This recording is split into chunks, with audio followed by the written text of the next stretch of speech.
12ஆம் வீட்டில் கிரகங்கள் நின்றால் ஜாதகருக்கு பலன்கள் எப்படி இருக்கும்? அதை பற்றி தான் இந்த பதிவில் பார்க்க போகிறோம்.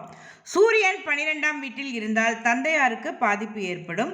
எந்த காரியத்தில் ஈடுபட்டாலும் அந்த காரியம் சுலபத்தில் நிறைவேறாது. தகப்பனாருக்கும் மகனுக்கும் பகை ஏற்படும். வசதியான வாழ்க்கை அமையாது.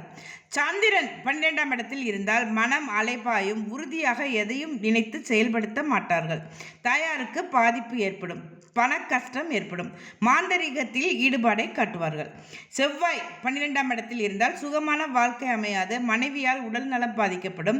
ஜாதகருடைய உடல் நலமும் பாதிக்கப்படும். சொத்து சுகம் சரியாக அமையாது. புதன் 12ஆம் வீட்டில் இருந்தால் நரம்பு தளர்ச்சி ஏற்படும். புத்தி தடுமாறும். ஏற்றமும் இரக்கமும் நிறைந்த வாழ்க்கையாக அமையும். தாய் மாமனின் சுகம் கெடும். கல்வியும் கெடும். குரு 12ஆம் வீட்டில் இருந்தால் அறிவை சரியானபடி உபயோகப்படுத்த தெரியாதவர்கள்.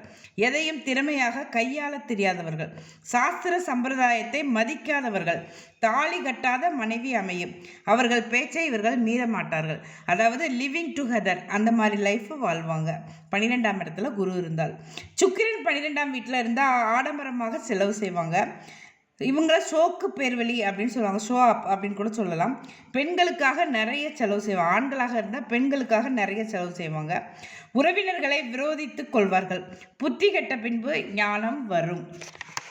சனி 12ஆம் வீட்டில் இருந்தால் கடுமையாக உழைப்பார்கள். ஆனால் நிம்மதிக்கும் இவர்களுக்கும் வெகு தூரம். படுக்கையில் பாம்பு கிடந்தது என்று சொல்வாங்களே, அந்த பழமொழி இவங்களுக்கு மட்டும்தான் பொருந்தும். சரியான உறக்கமே இருக்காது. 12ஆம் வீட்டில் ராகு இருந்தால் பூர்வீக சொத்து எதுவுமே தங்காது. நிறைய செலவுகள், அதுவும் தேவையற்ற ஆடம்பர செலவுகளாக இருக்கும். நண்பர்களால் எந்தவித பிரயோஜனமும் இருக்காது. மனைவியாலும் நன்மை இருக்காது. கேது 12ஆம் வீட்டில் இருந்தால் கடைசி மனித பிறவி. நண்பர்கள் அமையாது. அமைந்தாலும் பிரச்சனை தான். நிம்மதியே இல்லாத பிழைப்பு. பல ஜென்ம கர்மாவை ஒரே ஜென்மத்தில் கழிக்க வேண்டும் என்பதற்காகத்தான் 12ஆம் இடத்தில் கேது இருக்கும் அப்படின்னு சொல்லுவாங்க.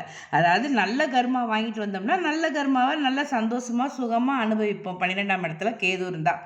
கெட்ட கர்மாவை வாங்கிட்டு வந்தோம், கஷ்டப்படணும் அப்படிங்கிற கர்மா இருந்ததுன்னா முழு கஷ்டத்தையும் அந்த பிறவியில் அனுபவிச்சு தான் ஆகணும்.